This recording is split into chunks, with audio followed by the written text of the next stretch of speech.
Today, we're going to take a posture of peace by getting practical. Posture is a short, audible fist bump to remind you God is with you in everything. Together, we're going to be emboldened to take a daily posture of perfect peace. In Psalm 10, verse 4, it says, "In their pride, the wicked do not seek the Lord. In all their thoughts, there is no room for God."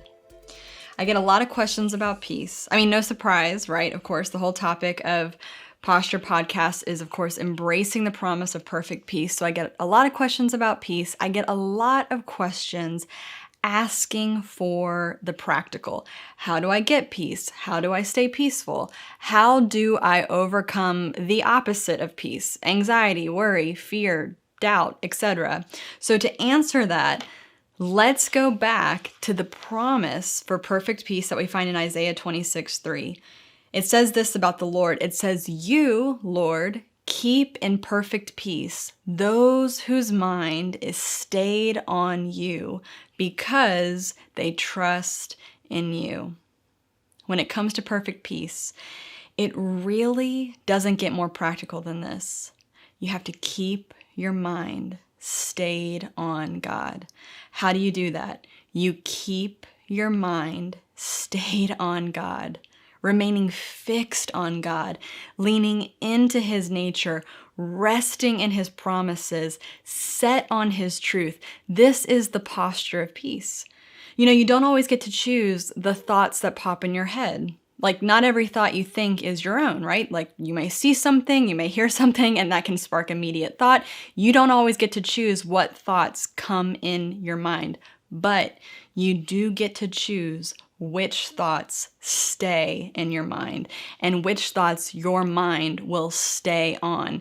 If you choose to keep your mind stayed on anything other than the Lord, you will not be kept in perfect peace. You may have moments of relief, you may have temporary release, but that is not the peace you've been promised. That's not the peace that calms storms. That's not the peace that drives out evil. It's merely a sedative that will quickly wear off at the next sign of trouble.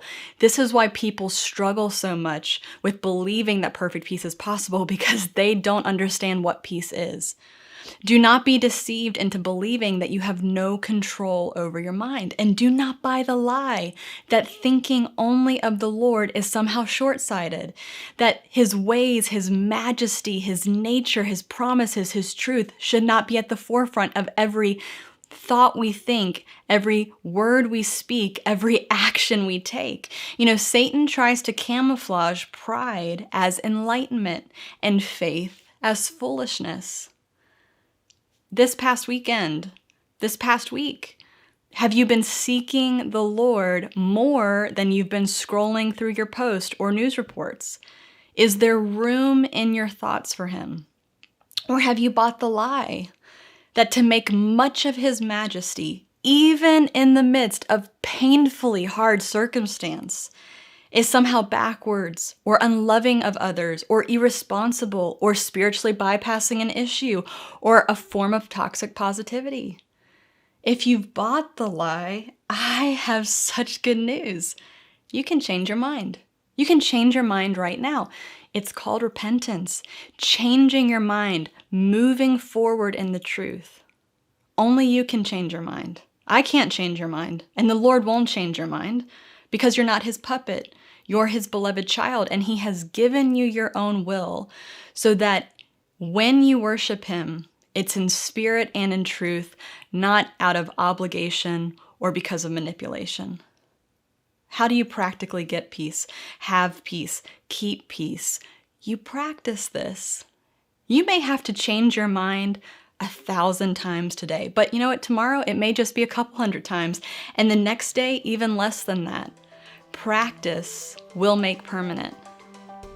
Practice today, keeping your mind stayed on God, and you will be kept in His perfect peace. The promise of perfect peace is found in Isaiah 26:3. In Hebrew, it is shalom, shalom, meaning complete wholeness, nothing missing, nothing broken. This is who you are in Jesus, because of Jesus. You are a living testimony of Jesus' ultimate win. With every step you take today, you're putting Jesus' victory on display and Satan's defeat on replay.